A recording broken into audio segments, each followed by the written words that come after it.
አምራን ያሰበችውና ያቀደችው ሊሳካላት አልቻለም። በተለይ ደግሞ ናሆምና ኑሐሚን አንድ ላይ ቀረብ ብለው ናሆም ከአይኑ ቢንቢ ገብታበት እሱን እንድታወጣለት ጠጋበይ አትፍሬ ምንም ችግር የለውም እያላት እያለ አምራን ድንገት ከውጭ ስትመጣ ፊት ለፊት ተገጣጥሞ ታያቸዋለች። ያንን ነገር ስታይ ያየችውንና ያመነችውን ማመን ያቃታት። አምራን የገባችበት ችግርና ስትፈራው ስትሰጋው የነበረው በዛ ላይ ደግሞ አቶ ለይኩን ኑሐሚንን ከናሆም አጠገብ ለምን ቀጠራት የሚለው የጭንቅላት ስራ ሆኖባት ነበር። እንደፈራችውና እንደሰጋችውም ደርሶባታል።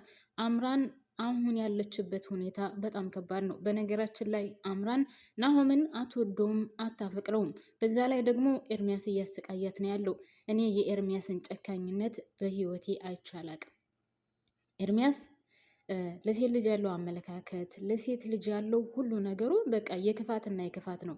አንድ ሰው መቼስ በዘመናችን ወይም በህይወታችን እዚች ምድር ላይ እስከኖርን ድረስ ክፉም አለ መጥፎም አለ። ሁሉም ሰው መልካም አይሆንም፣ ሁሉም ሰው ደግሞ ጥሩ አይሆንም አይደል? ቤተሰብ ኤርሚያስ አንዲት የመጀመሪያ ጓደኛው ወይም ፍቅረኛው በገንዘብ ምክንያት ትታው ብትሄድ በገንዘብ ምክንያት አልፈልግህም ብላው ብትሄድም ነገር ግን ከሱ ኋላ የሚያገኛቸውን ሴቶች ከመበቀል ውጭ ሌላ ምንም አላማ የለውም።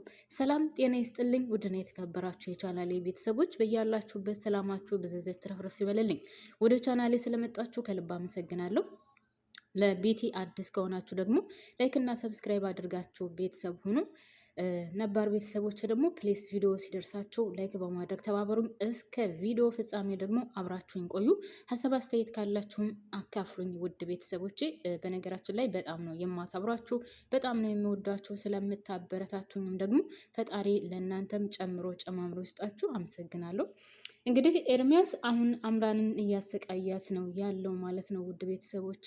እሷን ብትሆን ወደ ኋላ አትልም። በተለይ በኑሐሚን ምክንያት እያደረገች ያለችውና ያለባት ቅናት ምንም ሊለቃት አልቻለም። አቶ ለይኩን ሆነ ብሎ ነው እዛ የቀጠራት፣ አንተና እሷን ለማቀራረብ ነው እዛ እንደዛ ያደረገው ያለች ነው። በተለይ ደግሞ ኑሐሚን የእርግዝና ሁኔታ ውሸት ነው ከተባለ በኋላ በጣም ከሚገባው በላይ ፈርታለች። ነገር ግን አምራን ከናሆም ቤት ብትገባ ወይም ናሆምን አግብታ ከዛ ቤተሰብ ብትቀላቀል ገንዘብና ገንዘብ ፈልጋ እንጂ በጭራሽ ናሆምን ወዳው ናሆምን አፍቅራው ወይም ለናሆም ብላ አይደለም።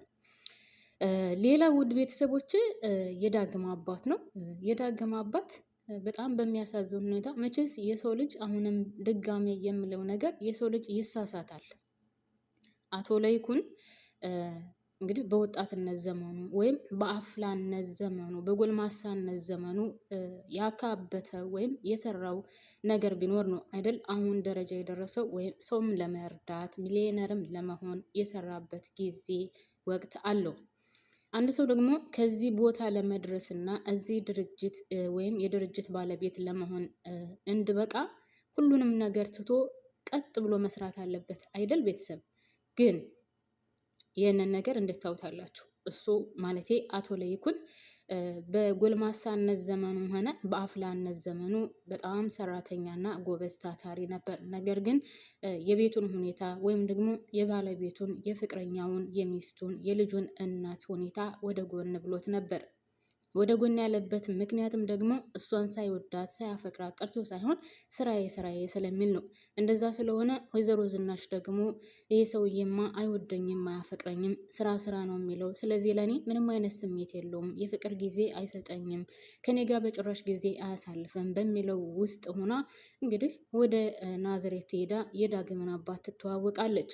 የዳግምን አባት ተዋውቃ እፍፍ ያለ ፍቅር ትቆይና ዳግምን አርግዛ ወልዳ በጨቅላነቱ ትታው ትመጣለች። አያችሁ ምን እንደተፈጠረ። አንዳንድ ጊዜ ስራ ብቻ ማለታችንም ደግሞ ተገቢ ነው ብዬ አላስብም። ስራው እንዳለ ሆኖ ነገር ግን አንድ ሰው ካገባ በኋላ ቤቱንም ማየት አለበት። ግማሽ እንኳን ባይሆንም ቢያንስ ለስራው በዛ ያለውን ጊዜ ሰጥቶ ሮቡንም ሆነ የግማሹን ሮብ ለባለቤቱ ወይም ለልጆቹ ጊዜ መስጠት አለበት። ቤተሰብ አይደል እንዴ? ዝም ብላችሁ ስራ የምትሉ ከሆነ ቤተሰባችሁን ቤታችሁን ታፈርሱታላችሁ ወይም ደግሞ አታገኙትም። እና አሁን ለአቶ ለይኩን ይሄ ነው የተከሰተው። እንግዲህ ዳግም ተወለደ፣ አደገ፣ ትልቅ ሰው ሆነ። እናቱን ፍለጋ መጣ ወደ አዲስ አበባ። እናቱን ፍለጋ ወደ አዲስ አበባ ሲመጣ እናትየው ልትቀበለው አልቻለችም። ምክንያቱም አሁን ያለችበት ህይወት በጣም ጥሩ ነው፣ ሀብታሞች ናቸው። አሁን ዳግም መጥቶ እናቴ ናት ቢል አስባችሁታል የሚፈጠረውን ነገር? በዛ ላይ አቶ ለይኩን የሆነ ከበድ ነገር ያለ ከሰማ ትልቅ ችግር ውስጥ እንደሚገባም እየተነገረ ነው። ስለዚህ ዶክተሮች ብለዋል። ስለዚህ አሁን ለአቶ ለይኩንም ሆነ ለጤንነቱ መልካም አይሆንም ይህ ነገር ቢሰማ። ዳግም ደግሞ ለዚህ ብዙም ግድ የለውም። እንግዲህ እናቱ ናት፣ ተሳስታለች፣ ኦኬ። ነገር ግን አባትየው እሱ እንኳን ቢቀመጥም እሺ እንደምንም ብላ ትችለዋለች። ነገር ግን አባቱን እየጎተተ ማምጣቱ ደግሞ በጣም ሀርድ ነው። ኦኬ ለጊዜው ማስቀመጫ አጥቷ ነው ምናምን እንበል። ነገር ግን አባትየው ራሱ ከቤት መጥቶ የሚያደርገው አክትና የሚያደርገው እንቅስቃሴ በጣም የሚደብርና የሚያስጠላ ነው። ይቺ ሴትዮ ብትሳሳትም ቤተሰብ ያው የሰው ልጅ ሁሉም ይሳሳታል፣ የማይሳሳት የለም። ምንም ዘበት ነው፣ የማይሳሳት ሰው የለም። ሁሉም ሰው ለእያንዳንዱ ከጀርባው ብዙ ነገር አለ።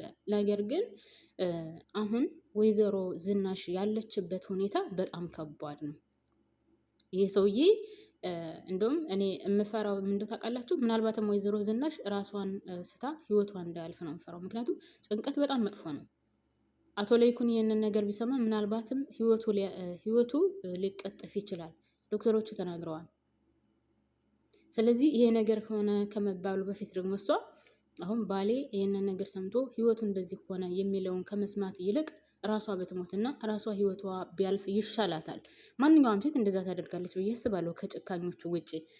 ስለዚህ ውድ ቤተሰቦቼ አሁን የዳግም አባት እያደረገ ያለው ቤት ውስጥ ቁጭ ብሎ ሲጋራ ያጭሳል። የሚያደርጋቸው እንቅስቃሴዎች፣ የሚያደርጋቸው አክቶች በጭራሽ ከሰው ቤት ያለ አይመስለውም። እንግዲህ ሴትዮ ባለትዳር ናት፣ የልጆች እናት ናት። ምንም ብትሳሳትም እንኳን በሰዓቱ ተሳስታ ከሱ ጋር ጥሩ ጊዜ ብታሳልፍም ጥሩ ህይወት ብታሳልፍም አሁን ግን ወደ ቤቷ ተመልሳለች፣ ወደ ትዳሯ ተመልሳለች። እሷ ብትኖር መሰለኝ እሱ ራሱ እስከ ልጁ እዛ የተቀመጠው። ስለዚህ እንደዚህ ማድረግ ነበረበት ወይ? ወይስ ህይወቷን እንደዚህ በዚህ ደረጃ መመሰቃቀል ነበረበት ወይ? በመልካም እኮ በጥሩ ንግግር ቢሆን እሷን ብትሆን የምትችለውን ያክል አግዘው ቤት ተከራይቶ መቀመጥ ይችል ነበር። ነገር ግን ከአቶ ለይኩን ፊት ራሱ የሚያደርጋቸው አክቶች በጣም የሚደብር ነው። በዚያ ላይ እንግዲህ በህግ የሚፈልግ ሰው ነው። በህግ የሚፈልግ ሰው ደግሞ ከእነሱ ቤት ተቀመጠ ማለት አቶ ለይኩንን ሊያስወነጅለው ይችላል። በህግ የሚፈልግ ሰው ወይም ደግሞ ከእስር ቤት አምልጦ የመጣን ሰው ከቤትህ አስቀምጠሃል ብለው ሊወነጅሉት ሊከሱት ይችላሉ። አቶ ለይኩን ይህንን ነገር አልተቀበለውም። ነገር ግን ያው እንግዳ እስከሆነ ድረስ ማንኛውንም እንግዳ እሺ ብሎ ይቀበላል። ግን ቤተሰብ አንዳንድ ጊዜ የዋህነታችንና መልካምነታችን እንደሚጎዳን ማወቅ አለብን። አቶ ለይኩን ደግነቱን በጣም ያበዛዋል። አቶ ለይኩን መልካምነቱን በጣም ያበዛዋል። ያው ገንዘብ ስላለው ብቻ ከቤቱ የመጣውን ሁሉ ውጡልኝ ምናምን ማለት አይችልም። ነገር ግን አሁን በተለይ የዳግም አባት ለሱ ጥሩ አይሆንም። ለአቶ ለይኩን በትዳሩን በሉት በህይወቱ ዙሪያ ራሱ መልካም ነገር አያመጣለትም። ይህንን ነገር ግን ያው ስለማያውቅ ወይም የባለቤቱ ባል እንደነበረ አታደርስ አትሉም? ግን ወይኔ ወይዘሮ ዝናሽማ ጥናቱን ይስጣት ነው የምለው። ማርያም ሁለቱም ባሎቿ ፊት ለፊት ተፋጠውላታል። ይሄኛው የባል እንዳላት ቢያቅ ህይወቱ ያልፋል። ይሄኛው ደግሞ ህይወቷን ምስቅልቅል እንድል እየሰራ ያለ ነው። ወይዘሮ ዝናሽ አሁን ከእሳት ላይ ተጥዳ የምንድ ሴት ናት ማለት ነው። ቤተሰቦች እንደዚህ አይነት ህይወት በጣም ከባድ ነው። የአንድ ቀን ስህተት ምን ውስጥ እንደሚከተንና ምን ውስጥ እንደሚያስገባን የሚያሳይ ነው። በነገራችን ላይ የሰው ልጅ ይሳሳታል አይደለ? ግን ደግሞ ስህተትም ቢሆን እንደው በልኩ ቢሆን መልካም ነው። በወጉ በማድረጉ ቢሆን እንግዲህ የእሷ ስህተት ያው በሰዓቱ አልወደደኝም፣ አያፈቅረኝም፣ ለእኔ ጊዜ የለውም ብላ ነው ትታው ሄዳ ልጅ ወልዳ እንደገና ከዛም ልጇን ትታ ወደዚህ የመጣው እንግዲህ ከአቶ ለይኩንም ናሆምን ወልዳ ነበር።